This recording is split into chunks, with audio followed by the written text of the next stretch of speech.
Hello, good morning, good evening, wherever you are in the world. I'm tuning in from Bristol in the UK. It's been a super cold day today here in Bristol.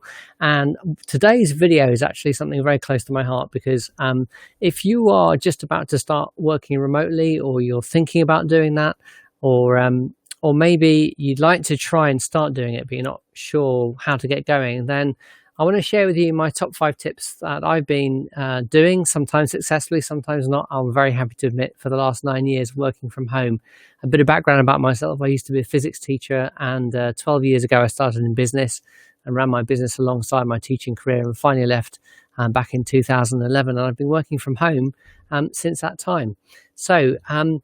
So that's really something I think you might benefit from if you're not yet working from home. And if you're not, then please comment below and do reach out to me if you'd like more information, more than I'm going to be sharing today, because there's a lot more to this. So let me just dive in. So my top tip out of all the 5, number 1, and I think this is probably the most important thing you can really start thinking about if you've never worked from home before, because if you've been in an office environment and you've got peers around you, you've got a structure around you, it's something that you may not have had to think about so much, although I suspect if you are an employee, you have to anyway. But particularly when you're working at home, if you're working in a solopreneur environment like I am, you really need to be aware of this particular strategy, and that is to become self-aware about your most productivity, your peak productivity. I call it your PPT, your peak productivity time, or PPP, peak productivity period, whichever way you want to call it. So when is it that you are the most able to get things done and focus and be in the zone? Now, I don't know about you, but for myself, the morning, early morning especially, is my peak productivity. Before 11 a.m., I can probably get 3 or 4 times as much done as I can after 2 p.m.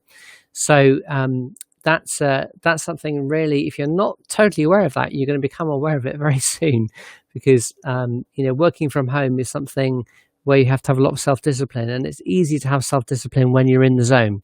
So number 1, be aware of your peak productivity time, your PPT.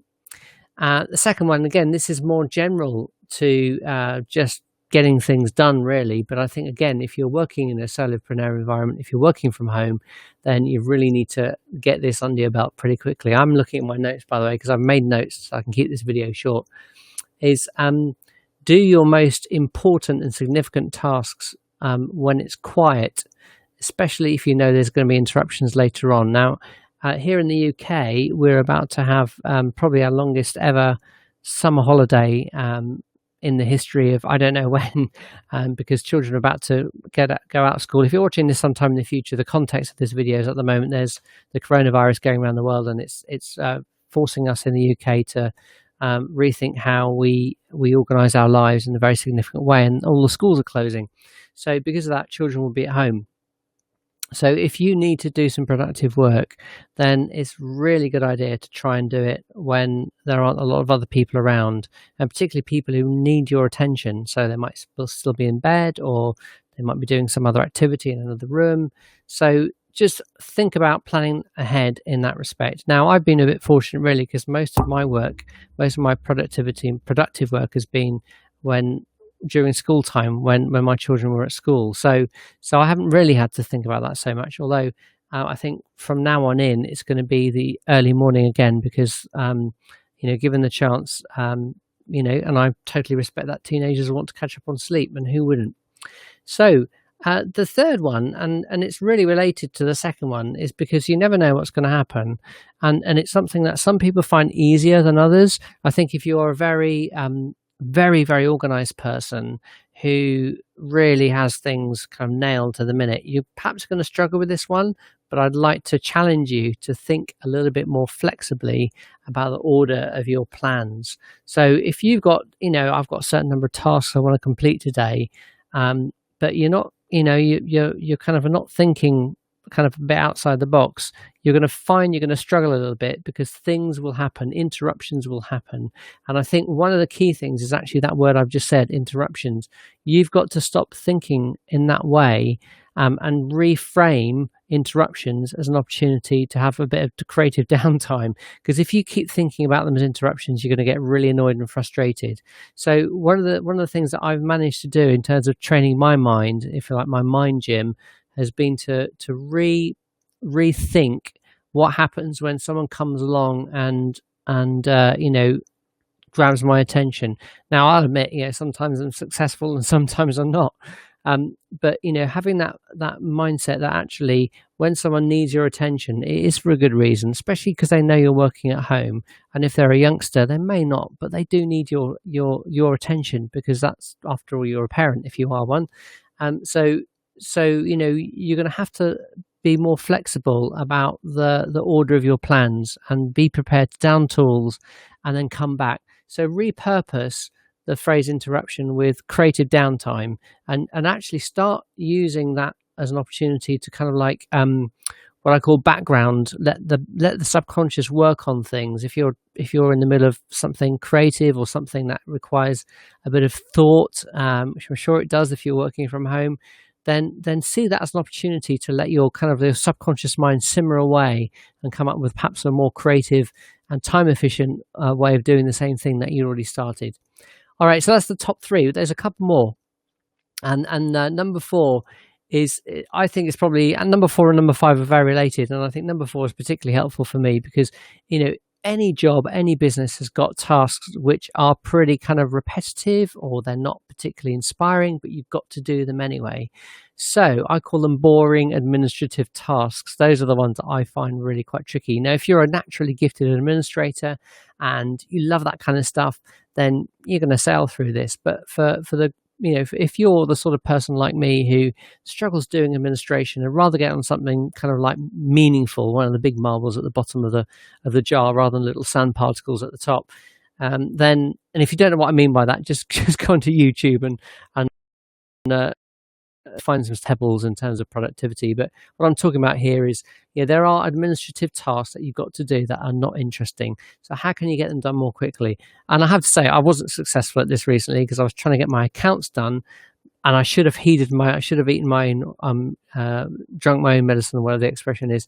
And that is, for boring admin tasks, set really tight time deadlines to get them done. Okay. Sometimes you might think a boring task is going to take 5 hours, and it's a bit like the filing cabinet theory. It will expand the space, or the time will be expanded to fill all of that if you think that way. But if you say, okay, could I get this task done in 20 minutes? Make it almost ridiculously unrealistic, and then kind of push yourself to get it done much more quickly. And you'll find, okay, even if it takes more than 20 minutes, it might not take significantly more than maybe 25, 30 or 40 minutes. Whereas if you go, oh, this is a really boring task, I don't want to do it, it could stretch on for hours or even days. And that wasn't a pleasant experience I had recently, and I let that happen to me. So I'm going to watch my own video and take my own advice in that respect. And number five, and that is closely related to time, is what I call productivity hacking tools. And the productivity hacking tool that I'd like to recommend to you is what's called the Pomodoro technique. And one of my teammates in one of my businesses, who's been doing this for years, what he does is he counts the number of 25-minute intervals in a day that he's been productive, and he's got a Google Chrome extension called the Pomodoro extension, or plugin. And what that does is it enables him to focus for 25 minutes solidly on a task, and then he has a 5-minute downtime. Perhaps he'll get up and go for a walk if he's at a computer, come back, and then do another Pomodoro. And by chunking the time intervals into groups of 25 minutes, you can remain focused for a lot longer, and with those little 5-minute breaks. And then, sometimes on a good day, he might go through 8 or 9 Pomodoros, or even more, which is fantastic. It means you can get more things done in less time, which, if you're working at home, means it frees up your time to do the other things apart from work. Because bonus tip number 6, you have to be very careful, and I definitely need to, eat my own medicine, or drink my own medicine on this one. And that is, if you're not careful, you can spend all your time working and not enough time actually having a break, because you will need downtime. You will need time when you're going to say to yourself, right, I haven't finished all those tasks I meant to today. I haven't done the most significant task. I haven't completed it, but I'm going to down tools and I'm going to have a break. whatever that means for you. Okay, so discover those contrasting activities, or remember or do those contrasting activities that give you the break that you need, so that you're not grinding all the time, because that's going to weigh you down. Okay, I hope that served you well. If you like my show notes, because I've been doing a 14-day challenge for the last, gosh, this is day number 10. I meant to do this video last night. We're supposed to be doing a live video every day, but the technology let me down, so I'm doing it today instead. So this is day number 10 out of day 14. If you would like my notes on how you can be better at doing video, and particularly live video, then I'm very happy to send them to you, because it's given me a lot more confidence on camera. And not only that, it's taught me some things about how you can use video to actually produce leads for your business, and then increase that to increase sales for your business as well. So if that's something you're interested in, and then do reach out to me, do message me on Twitter, Facebook, or YouTube. And if I'm posting this on LinkedIn, because I will, then do message me on LinkedIn.